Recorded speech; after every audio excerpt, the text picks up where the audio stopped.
அஸ்ஸலாமு அலைக்கும் வரஹ்மத்துல்லாஹி வபரகாத்துஹு. இங்கு நான் பேச இருக்கின்ற தலைப்பு என்னவென்று சொன்னால், கியாமத் நாளின் மாபெரும் 10 அடையாளங்கள். முஸ்லிம்கள் 6 விஷயங்களில் கட்டாயமாக நம்ப வேண்டும். 1. அல்லாஹ்வை நம்புதல். 2. மறுமை நாளை நம்புதல். 3. வேதங்களை நம்புதல். 4. தூதர்களை நம்புதல். 5. இறுதி நாளை நம்புதல். 6. விதியை நம்புதல். இவ்வுலகம் ஒரு நாள் அடியோடு அழிக்கப்படும். அவ்வாறு அழிக்கப்பட்ட பிறகு மனிதர்களுக்கு மீண்டும் உயிர் கொடுத்து எழுப்பப்படுவார்கள். அப்போது அனைவரையும் இறைவன் விசாரிப்பான். நல்லோருக்கு சொர்க்கத்தையும் தீயோருக்கு நரகத்தையும் அளிப்பான் என்பது அந்த 6 விஷயங்களில் ஒன்றாகும். அந்த நாள் எப்போது வரும் என்று இறைவன் கூறாவிட்டாலும் சீக்கிரமாகவே வந்துவிடும் என்று திருக்குரானில் பல்வேறு இடங்களில் குறிப்பிடுகிறது. 21வது அத்தியாயம் 1வது வசனம், இக்தரப லின்னாசி ஹிசாபுஹும் வஹும் ஃபீ கஃப்லத்தின் முரிலூன். மனிதர்களுக்கு விசாரணை நெருங்கிவிட்டது, அவர்களோ அதை புறக்கணித்து கவனமின்றி உள்ளனர். இப்போ நம்ம பார்த்தோம்னு சொன்னால், மாபெரும் 10 அடையாளங்களில் முதலாவது இருக்கிறது அந்த புகை மூட்டம். அந்த புகை மூட்டம் சாதாரண தொழிற்சாலையிலிருந்து வரும் புகை மூட்டம் போல் இருக்காது. அந்த புகை மூட்டம் மக்களை சூழ்ந்து விடும். மக்கள் பெருந்துன்பத்திற்கு ஆளாவார்கள். அப்ப மனிதர்கள் சொல்வாங்க, எங்கள் இறைவா, எங்களுக்கு வேதனையை நீக்குவாயாக, நாங்கள் நம்பிக்கை கொள்பவர்கள் அப்படின்னு சொல்லுவாங்க.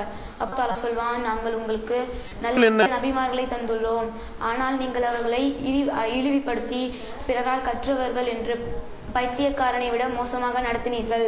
நாங்கள் உங்களுக்கு வேதனையை சிறிது நேரம் நீக்குவோம், நீங்கள் திரும்பி பழைய நிலையை அடைவீர்கள், மிக கடுமையான பிடியாக நாம் பிடிக்கும் நாளில் தண்டிப்போம் என்று நபிகள் நாயகம் ஸல்லல்லாஹு அலைஹி வஸல்லம் அவர்கள் அறிவிக்கிறாங்க. இது திருக்குரான்ல 44வது அத்தியாயம் 10வது வசனம், 44வது அத்தியாயம் 16வது வசனத்தில் குறிப்பிடுகிறது.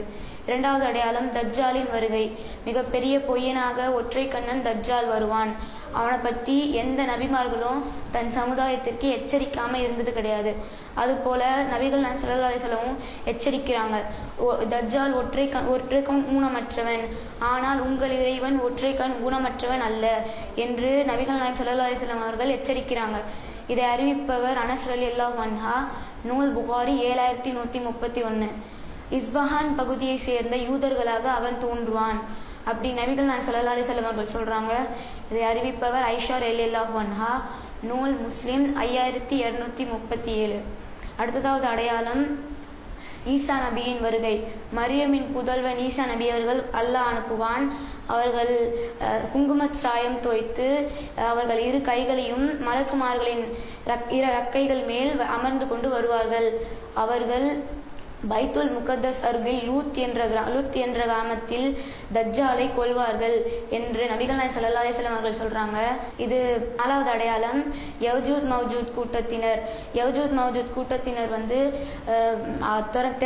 திறக்கப்படும். அவர்கள் மேட்டிலிருந்து விரைந்து வருவார்கள். அடுத்ததாக சொல்லுவாங்க, அவங்க, நாங்கள் பூமியில் இருந்த மக்களை கொன்று விட்டோம், வாங்க வானத்தில் இருக்கும் மக்களை கொல்வோம் என்று வானத்தை நோக்கி அம்புகள் விடுவார்கள். அப்போ அல்லாஹ் தாலா அந்த அம்பில் ரத்தத்தில் சாய போட்டு திருப்பி அனுப்புவான் என்று நபிகள் நாயகம் ஸல்லல்லாஹு அலைஹி வஸல்லம் அவர்கள் சொல்றாங்க. 5வது அடையாளம் அதிசய பிராணி. மேற்கிலிருந்து ஊதிக்கும் போது அந்த பிராணியை வெளியிடுவோம் என்று நபிகள் நாயகம் ஸல்லல்லாஹு அலைஹி வஸல்லம் அவர்கள் சொல்றாங்க.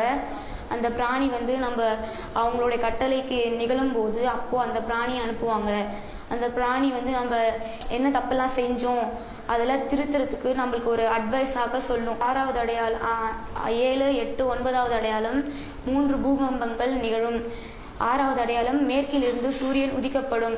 இப்போ சாதாரணமாக பார்த்தீங்கன்னா ஈஸ்ட்ல இருந்து தான் உதிக்கும் அப்படின்னு சொல்றாங்க. ஆனால் இறுதி நாளில் மேற்கிலிருந்து சூரியன் உதிக்கப்படும் அப்படின்னு நபிகள் நாயகம் ஸல்லல்லாஹு அலைஹி வஸல்லம் அவர்கள் சொல்றாங்க. 7வது அடையாளம், 8வது அடையாளம், 9வது அடையாளம் 3 பூகம்பங்கள். அரபு நாட்டில் மேற்கிலிருந்தும் கிழக்கிலிருந்தும் 3 அரபு தீபகற்பத்திலிருந்தும் 3 பூகம்பங்கள் நிகழும் என்று நபிகள் நாயகம் ஸல்லல்லாஹு அலைஹி வஸல்லம் அவர்கள் சொல்றாங்க. 10வது அடையாளம் பெரும் நெருப்பு. அதை நம்மளை விரட்டி கொண்டு மஹ்ஷரின் மைதானத்தில் சேர்த்தும் அல்லாஹ் தாலா அப்போ நம்மளை கேள்வி கேட்பான். அந்த 10 அடையாளங்களில் இருந்தும் நம்மளை அல்லாஹ் காப்பாற்றுவானாக என்று கூறி எனது உயிரை முடித்துக் கொள்கிறேன். வாஹிர் தவனா அல்ஹம்துலில்லாஹி ரப்பில் ஆலமீன். அஸ்ஸலாமு அலைக்கும் வரஹ்மத்துல்லாஹி வபரகாத்துஹு.